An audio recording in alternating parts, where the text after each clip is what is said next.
Salutations, friends. My name is, of course, Charles Q. Banks, and I'd like to welcome you to another episode of Charles Anime Episode Summary and Review of One Punch Man, Season 2, Episode 7. So, I just gotta tell you outright, this is the best, no doubt about it, the best episode of Season 2 so far.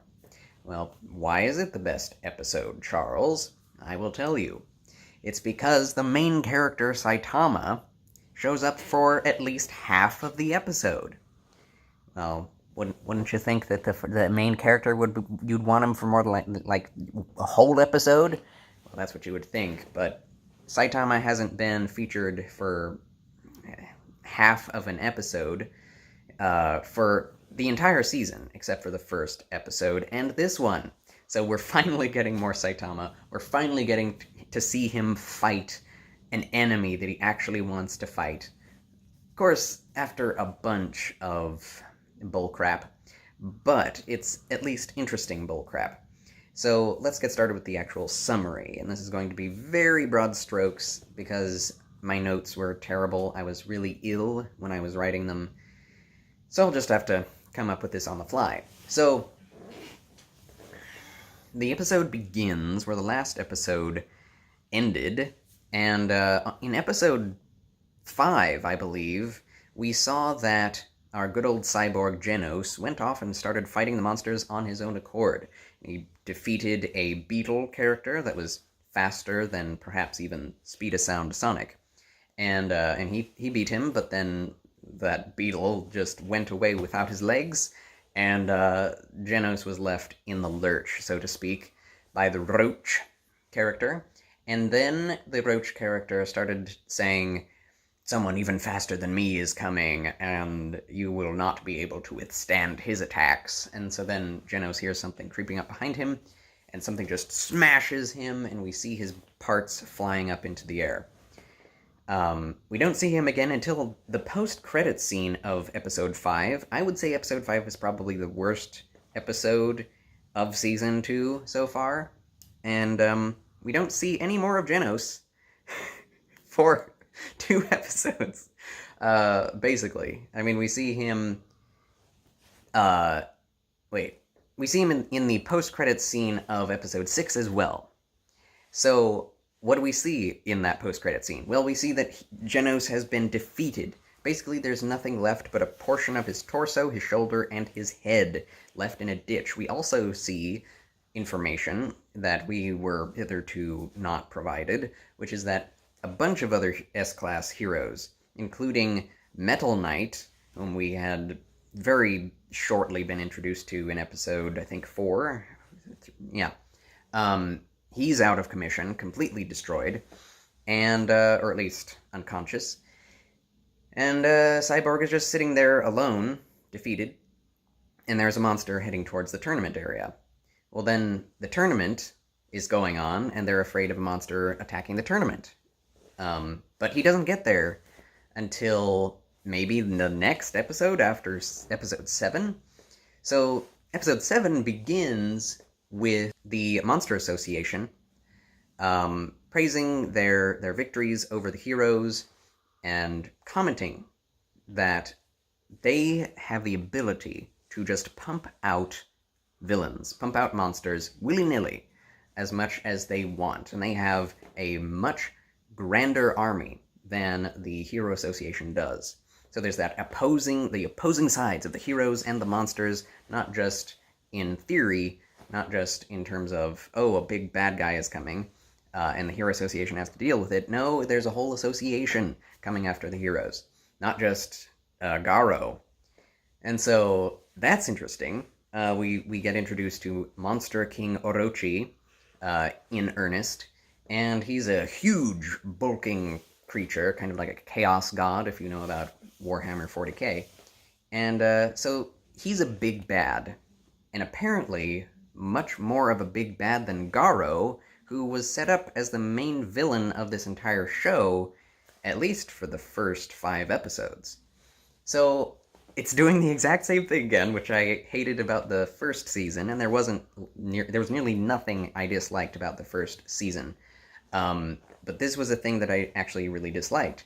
that they did back then was to introduce the main villain, the primary villain of the show, in the 8th episode. And Saitama didn't even get to fight him until, what was it, like the 11th episode or 10th episodes? So it was like we only got 2 episodes of Saitama fighting, and those were amazing episodes.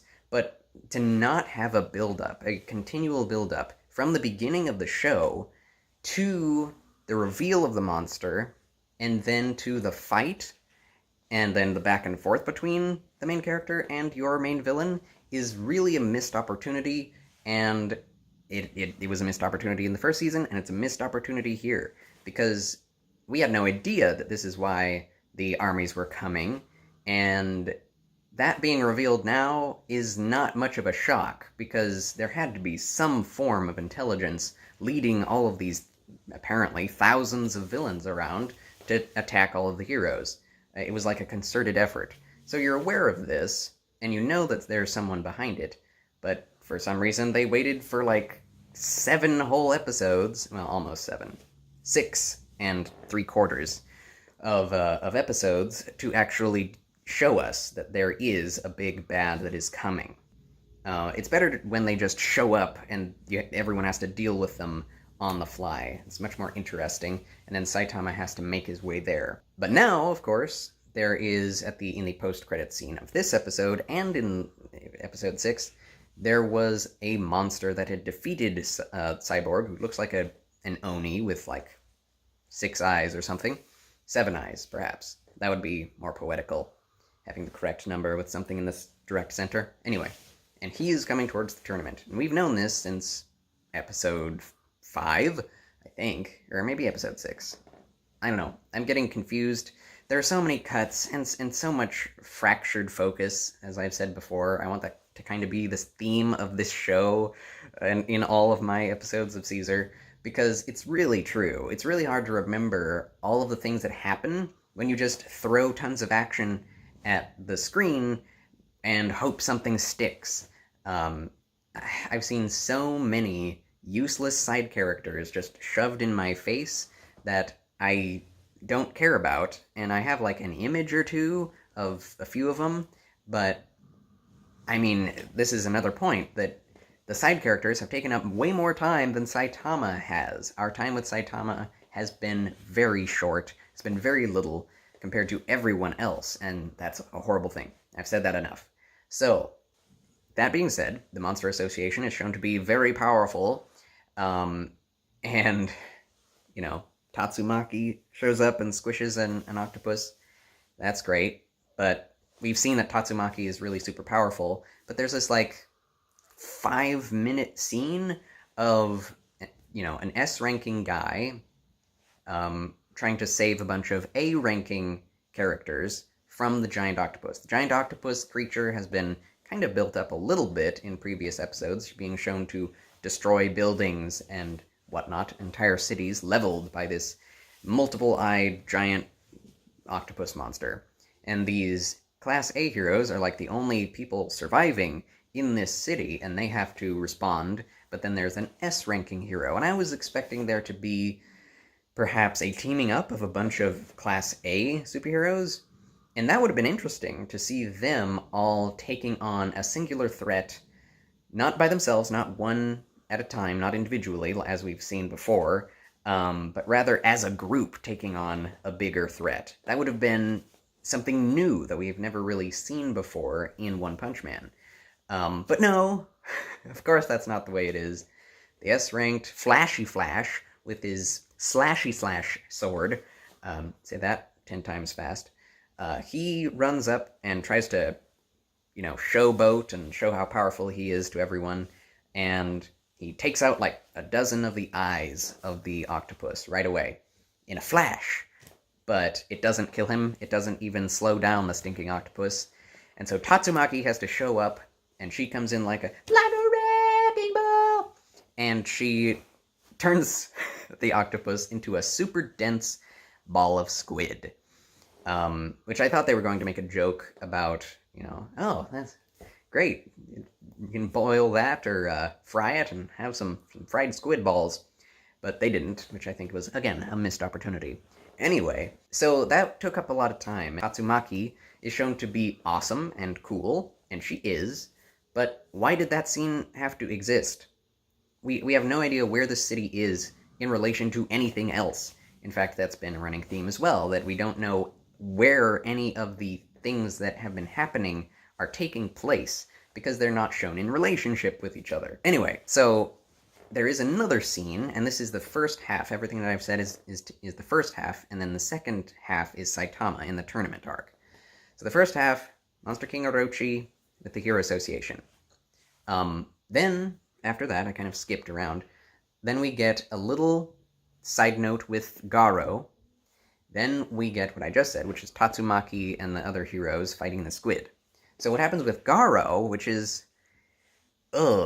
Anyway, so it gets to Garo, and I'm like, oh, finally, we're getting back to Garo. There was a whole episode in which we didn't see any of Garo or his story, so I'm excited to get back on track with some plot. So Garo is about to fight the dog man? The dog? I don't know what his name was, but he's the one who is just a dog sitting on a pillar. This is a pretty famous tourist spot in Japan. You can look that up on your own. That if you look at any tourist pictures, you will find the picture of a dog on top of a pillar, and it's very cute. Anyone who's been to Japan or has looked into Japan at all will be pretty familiar.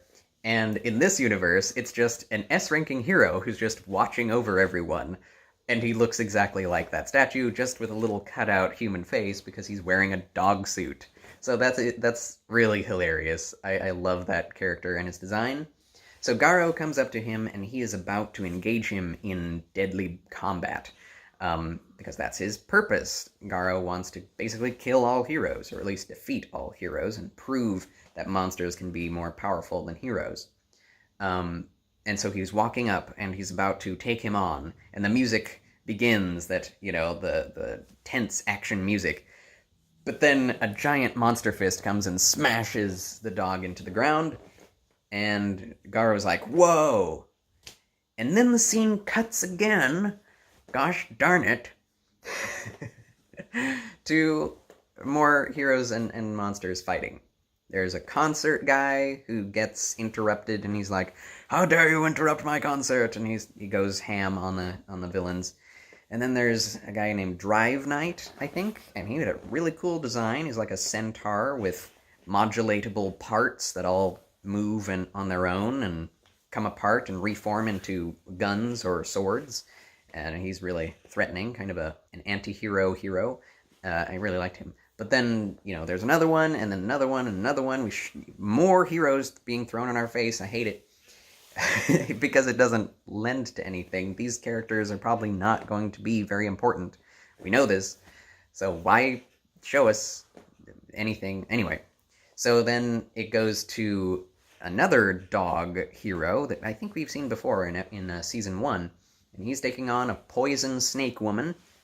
And, he's in danger.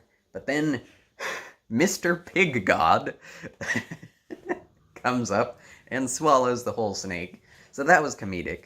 And this episode has a lot more comedy than usual. I really like that, at least. That happened, and it's like, thanks, Mr. Pig God.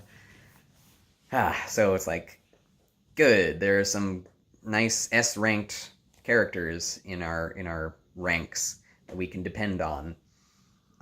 So then the scene changes. It goes back to the Monster Association. They react to what's happening. The security team of the Hero Association reacts. There's so much reacting to things. It's the regular old power level type shonen show where you have these random side characters that are only there to react to what the heroes are doing and to be like, oh my gosh, I can't believe he pulled off that move. So that is continuous. But then the scene changes to a meeting place in the mountains of Japan in an old dojo. It's a meeting of the Order of the Holy Swords. And so the leader is trying to get all of the different samurai superheroes in the area to form up behind him and to fight Garo. because that is like the most important threat that they are aware of. But then one amongst their ranks, and they all have kind of funny names, at least in Japanese, and one of them is named Haragiri, which is play on words here. It's very similar to Harikiri, which we all know should mean suicide, and he kind of commits suicide in a way, philosophically, by ousting himself as a monster. And he shows, like, he kind of tempts everyone with the power to become monsters by consuming monster cells. And they look like monster balls. And he's like, take them, you will become more powerful than you can imagine. And then he turns into a monster, and he's like, before any of you can even react, I will be able to slice all of your heads off. No one is as powerful as I am. But then the headmaster just takes him out with 1,000 blows or something, and kills him. And he realizes that this is a much more imminent threat, and he says, we're not going after Garo, we're going after the Monster Association first. So now we have a whole new order of characters, of heroes, that are themselves, like, separate from the Monster Association, separate from the Hero Association, who are going after the monsters. So that's an interesting little insertion of chaos into the mix, and that's kind of a running theme of this entire show, is what happens when chaos meets order, right? And that's shown in, like, different characters. Saitama is one of these elements of chaos in this world, whereas the Hero Association kind of symbolizes law and order. And not just any kind of law and order, the actual realistic kind of law and order, which is slightly flawed. It works, but it doesn't prepare for all the different circumstances of life that can happen. It's not prepared to evaluate someone like Saitama, who is like the ultimate superhero, but because they had a testing scheme that he was not good at, he did not become an S-ranked hero. In fact, he's C rank. It's like the 5th rank you can be. That's a problem. They are also very monetarily minded, the Hero Association. Very mercenary enterprise. It's shown that they care a lot more about their stockholders than the people that they're trying to save in times of great crisis. So that's not so good. Then, of course, the scene shifts to the tournament, and Suiryu is talking about this very same thing to One Punch Man, to Saitama, as they start fighting. Now, I gotta get through this, because this is stupid, but Saitama, before he fights Suiryu, he fights Sourface.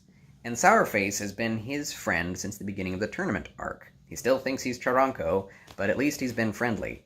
And he's, been with him, stuck with him through thin, I guess. Not really much has happened at the tournament arc.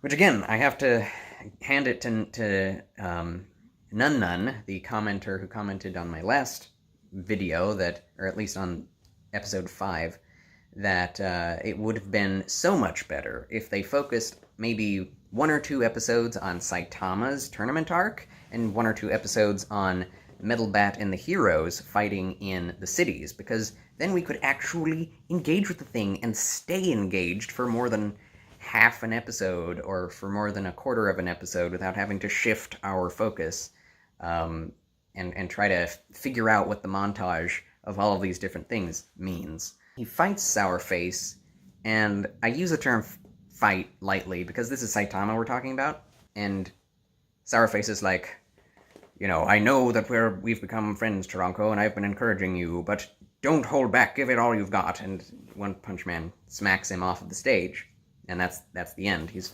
head first into the ground, just like all the other characters that have fought Saitama. And that's another missed opportunity, because I thought that Sourface was kind of an interesting, at least an important character, at least in the tournament arc, relative to it. And when that goes away, then Sourface probably will too. But this could have been an interesting fight, where Saitama, who, has gotten friendly with him, might have had to, hold back, or prepare himself for fighting someone who's been nice to him, but no, it's over in a flash, and it gives you the feeling that the authors and the creators of this show, I don't know about the original webcomic, but at least in this anime, it feels like they're just trying to get through things. And it wasn't very funny. It wasn't very impactful. It was just like, oh, sour face, he's gone. So that was kind of skipped over. Their relationship was kind of skipped over. And we do see like a little bit of talk in the locker room of Sourface saying, you know, good job, you took me off guard, but it's going to be harder next time because, you know, Suiryu is like a reigning champion too. And that's all they ever say about that. So, anyway, it's a sad thing to see that this thing that was built up through the entire tournament arc is just like, done. That's not important. So it's kind of subverting my expectations in a way that's unsavory, and I'd rather them have a little bit more of, like, chemistry together, maybe talking a little bit more, have a little bit time to actually see what each person is thinking when they fought, but oh well. So then Suiryu and Saitama fight, and Suiryu is, like, testing Saitama with super fast kicks that would probably nearly incapacitate and decapitate anyone lesser than Saitama. And Saitama isn't phased at all, but his wig starts to get unbound from his bald head every time that the wind is generated from Suiryu's fast super kicks. And so he has to try to keep his wig on his head every time that Suiryu does an attack. And Suiryu is just trying to feel him out, and he can tell that they are similar, that they have this urge, this desire to find someone as powerful as they are, at least, or more powerful, and test their mettle against them. And that's why Suiryu is here, but also to show his prowess and to just pound weaker individuals into the ground and destroy their hopes and dreams, which Saitama, of course, doesn't like. He doesn't like that. And so his righteous indignation face, the very contrasty dark shadows persona that he shows when he gets serious, does come out for a moment, and he just blows all of his clothes off with a one punch that comes towards him, but he's like, whoops, I better not stop the fight right here, or end it early. I want to actually learn martial arts. But when he did the one punch, his wig flew off. Because Suiryu was making fun of heroes, and Saitama is a hero and wants to be a better hero, Class S. And Suiryu thinks that that is stupid. It is a hindrance to become a hero, because all heroes care about are these ideals of justice and virtue that keep them from realizing their full potential of power. And I said a little bit that he was like a social Darwinist, like a cruel, extreme version of a social Darwinist, someone who believes in survival of the fittest even among human beings, that if you're stronger than someone else, you are justified in defeating them and destroying them. If they aren't able to defend themselves, they deserve to be killed, or destroyed, or incapacitated otherwise, or even made a slave of. And that's another thing that made One Punch Man really mad. So anyway, his wig falls off. Saitama's wig falls off, and the referees are like, he's an imposter. We need to get him off the stage. We need to, he's disqualified. So they render him disqualified, but then Suiryu gets all serious, and he begins seriously attacking One Punch Man, which is causing like giant tornadoes with his martial arts, and keeps the referees from getting onto the stage. And he like breaks the stage in half and slams Saitama against it, and then does a punch that slams the thing down and smashes Saitama. And of course, Saitama feels no pain. He is absolutely unfazed and unscratched by this. After tons of different styles of martial arts were used by Suiryu on Saitama, and Saitama comes out of the ground after, like, basically what should have been a killing blow, like a flying knee to the face against the concrete, and he says, I think I now know what this martial arts you speak of. Uh, I see the purpose in it. I see the value of martial arts. And Suiryo's like, what could it possibly be? And he says, it's to look cool while doing things. And Suiryo's like, so shallow. And Saitama's like, maybe I could do some spinny stuff and make some cool moves when I'm fighting some monsters. And in doing so, he accidentally moves his hips a bit too much and a bit too wildly, and Suiryu gets smacked off of the ring, and he knows that he is lost. And then Saitama's obe comes undone, and his pants fall down. He has to waddle off the stage while the referees, come after him, and he's like, Nigero. He goes off running. So that's some really good comedy, and like, this is really all we want from this show, right? This is all I want from this show, is to see Saitama going up against truly evil people. Like, Suiryu is not... He's kind of like chaotic evil. He doesn't like heroes, but he's not allied with the villains. He is out for himself, and he will destroy whomever is in his way to show his abilities and his powers. He doesn't give a crap about anyone or anything. So he's an interesting character because, like I said, he could become a villain from here. He could become one of One Punch Man's reformed retinue of heroes. We don't know. But there was some good comedy here, and that through line of what happens when people who are too powerful and too eccentric pop up in the world, and when all hell breaks loose, basically. So I'm interested to see where this show is going in light of that, because the Hero Association looks like it's in deep trouble.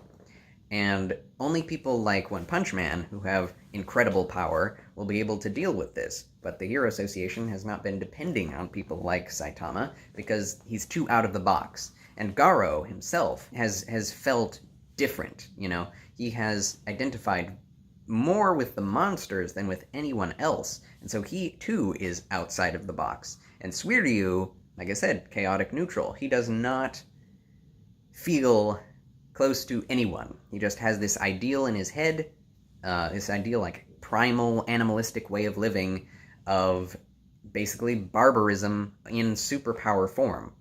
Dominate other people with your superpowers, because it's an evolutionary thing, right? In this universe, these people have become superheroes by dint of DNA, inheritance, it seems. There are certain characters, of course, which are like, I liked lizards too much, and I became one, which I love.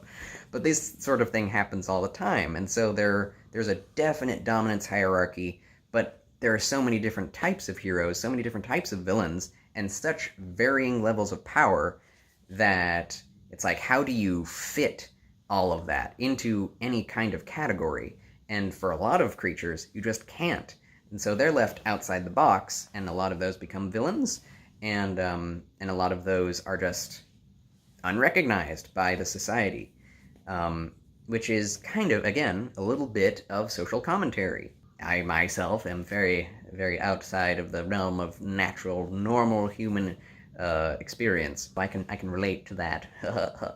Anyway, so it was a fun show. It was a fun episode. It had what I want out of Saitama: fighting a decent villain, someone who has, a morally opposed position. And Saitama has to get serious, and he didn't even one-punch him, which was interesting. Like, you don't need actual physical contact for action to be interesting.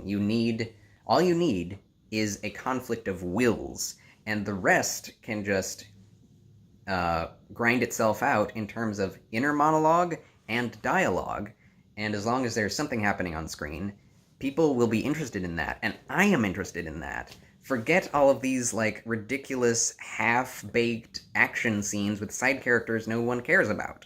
Saitama, he is the key to this show being good. So hopefully they focus on him way more than anyone else, And something else that's strange to me, as long as I'm going long, this is kind of a mid-series review.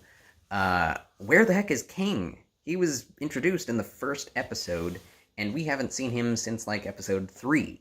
It's been almost 4 episodes now, and he has not shown up since he was just in the background in Saitama's apartment. And is he even going to be able to do anything in the apocalyptic chaos of this world?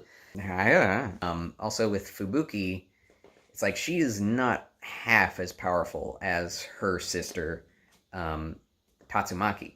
So what will her role in all of this be? She's basically becoming friends with One Punch Man, kind of like Genos is. And Genos, what is going to happen to freaking Genos? He's lying in pieces off somewhere else by himself. Hopefully he'll get a better body, even better than we've seen him get before. But who's going to save him? What this means is that Genos is not going to be able to fight with Saitama, and Saitama is going to have to fight this demon entity with the 7 eyes that is coming towards the tournament. So I want that to happen, and I want Saitama to get out into the wider world and start facing all of these apparently thousands of monsters that are coming from the Monster Association. And also, there was no reference to Silver Fang, Bang and Boom, trying to find Garo, and Garo was left in the dust. He doesn't get to fight the Dogman. Although there is an encouraging image at the end of this episode that shows the Dogman himself. So Garo will hopefully be fighting the Dogman. If not, the Dogman will just be fighting a bunch of other villains, which I can do without, honestly.